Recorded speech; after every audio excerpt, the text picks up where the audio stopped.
আসসালামু আলাইকুম রহমতুল্লাহ। ভারত পাকিস্তানের নাস্তানাবুদ করে ফেলছে। সরাসরি করেছে না, ইনডিরেক্টলি অর্থাৎ পরোক্ষভাবে ভারত পাকিস্তানের একদিনের জন্য শান্তিতে থাকতে দেবে বলে মনে হয় না। দুদিন আগেকার ঘটনা, হঠাৎ করে শোনা গেল সংযুক্ত আরব আমিরাত মধ্যরাতে পাকিস্তানের পাবলিক কাজ করে 20-30 বছর করে কাজ করে ওই দেশের, তাদের ব্যাংক ব্যালেন্স আছে, জমি জায়গাও হয়তো বা কিনছে, তাদেরকে ধরছে, ধরে টি শার্টটা পরিয়ে মোবাইলটা নিয়ে নিয়ে ডিটেনশন ক্যাম্পে রাতে রাখছে, সকালে গো ব্যাক টু পাকিস্তানে ফেরত পাঠাইছে। তাদের টাকাটাও তুলতে পারেনি। 15,000 শ্রমিকদেরকে এক রাতে পাঠিয়ে দিয়েছে।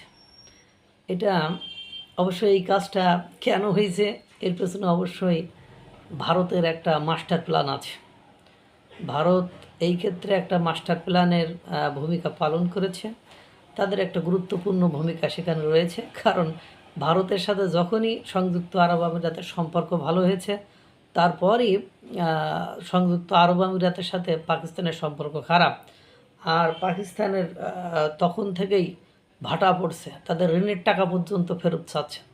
বর্তমানে আমিরাতে 20 লাখের বেশি পাকিস্তানি শ্রমিক কর্মরত আছেন, যারা প্রতি বছর বিপুল পরিমাণ রেমিটেন্স পাঠায়। এই গণবিতাড়ন অব্যাহত থাকলে পাকিস্তানের বৈদেশিক মুদ্রার রিজার্ভ বড় ধরনের ধস নামতে পারে। আরব আমিরাত থেকে গণহারে পাকিস্তানি শ্রমিক বিতাড়ন, রেমিটেন্স সংকটে পড়বে পাকিস্তান। এটা গেল। এরপরে দেখেন গত পরশু দিন হঠাৎ করে আপনার পাকিস্তানে একটি গাড়িতে বিস্ফোরক বোঝাই করা গাড়ি নিয়ে সরাসরি পুলিশ পোস্টের ভেতরে ঢুকিয়ে দিয়ে জায়গায় 21 জন পুলিশ মারা গিয়েছে। পরবর্তীতে হাসপাতালে যে আরও অনেক পুলিশ মারা গেছে। সর্বসাকুল্যে অর্থাৎ সর্বমোট নাকি 40 জন পুলিশ মারা গিয়েছে, এটা আমরা জানতে পেরেছি। 40 জন পুলিশ মারা গিয়েছে। এবার দেখেন, সেটা আবার নতুন বিদ্রোহী গোষ্ঠী। এটা পাকিস্তানের যে টিটিপি, তেহরিকে তালেবান পাকিস্তান, বা বালুচিস্তান লিবারেশন আর্মি, বা পিএলএ পাকিস্তান লাভবাহিক, তেহরিকে লাভবাহিক পাকিস্তান, মানে এরা না, টিএলপি যে এগুলো না, বা আজাদ কাশ্মীরের কেউ না। এটা নতুন একটা জঙ্গি সংগঠন। এরা হঠাৎ করে এখন এই কর্ম করে বসে আছে।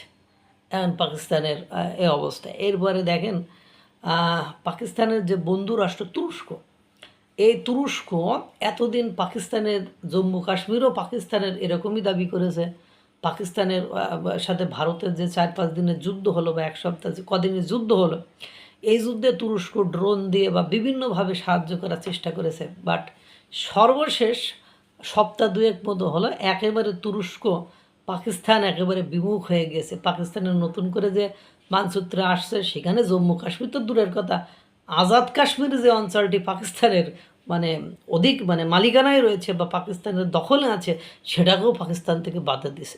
ইভেন যে টিটিপি খাইবার পাখতুনখোয়া যে অঞ্চলটিকে তারা চায়, সেটাও পাকিস্তান থেকে বাদ নিয়েছে। এবং পাকিস্তান তুরস্কের পররাষ্ট্রমন্ত্রী ভারতের সাথে দ্বিপাক্ষিক সম্পর্ক ঠিক করার জন্য চেষ্টা চালাচ্ছে। এরপরে কিছুদিন আগে আজারবাইজান পুরোদস্তুর আপনার ভারতের কাছে চলে এসেছে। অর্থাৎ পাকিস্তানের এই মুহূর্তে পাশে আমেরিকা আছে, কিন্তু আমেরিকার বিশ্বাস করা কঠিন, কারণ ইন্দো প্যাসিফিক অঞ্চলে আমেরিকা যদি কোনো কিছু করতে চায় বা আমেরিকার যদি কোনো কিছু দরকার হয়, তাহলে তার ভারতের শরণাপন্ন হতে হবে। আদারওয়াইজ তার ইন্দো প্যাসিফিক অঞ্চলে যে দাদাগিরি বসগিরি সেটা হারাতে হবে। সুতরাং পাকিস্তান আছে মহা বিপদে। এদিকে রেমিটেন্স এমনিতেও সংকট, এমনিতে রিজার্ভ সংকট, IMF থেকে ঋণের পর ঋণ নেয়। এরপরে সংযুক্ত আরব আমিরাত সহ বিভিন্ন দেশে ঋণের বোঝায় জর্জরিত। দেশের অভ্যন্তরীণ নিরাপত্তা বলে কিচ্ছু নেই। বিদ্রোহী গোষ্ঠীরা একের পর এক পুলিশ, সেনাবাহিনী তাদের জীবন নাশ করে চলতে আছে। এর মধ্যে এখন বলেন কিসের মধ্যে কি পান্তাভাতে ঘি? পাকিস্তানের শান্তি ফিরে আসার আর কোনোই সম্ভাবনা নেই। পাকিস্তান আছে মহা বিপদে, মহারণে। পাকিস্তানের শান্তি, এদিকে দেখেন বর্ষাকাল আসলে আর একটা থ্রেট সিন্ধু যে চুক্তি রয়েছে সেটা তো আগে থেকেই অনেকটা শিথিল বা সীমিত করে ফেলেছে। বর্ষাকাল আসলে দেখা যায় গতবারের মতো আবারও পানি ছেড়ে দিয়ে একেবারে খেলা দেখিয়ে দেবে। সব কিছু মেলায় পাকিস্তান ভারতের সাথে শত্রুতা করার পর থেকে ওরা কিন্তু শান্তিতে নেই, আর ভবিষ্যতেও শান্তিতে থাকতে পারবে বলে সেরকম কোনো সুযোগ সুবিধা পাকিস্তানের সামনে আমি অন্ততপক্ষে দেখি না। আপনাদের যদি দেখা থাকে, জানা থাকে, একটু জানায়েন। আল্লাহ তাআলা সকলকে ভালো রাখুক, সুস্থ রাখুক। আসসালামু আলাইকুম ওয়া রাহমাতুল্লাহ।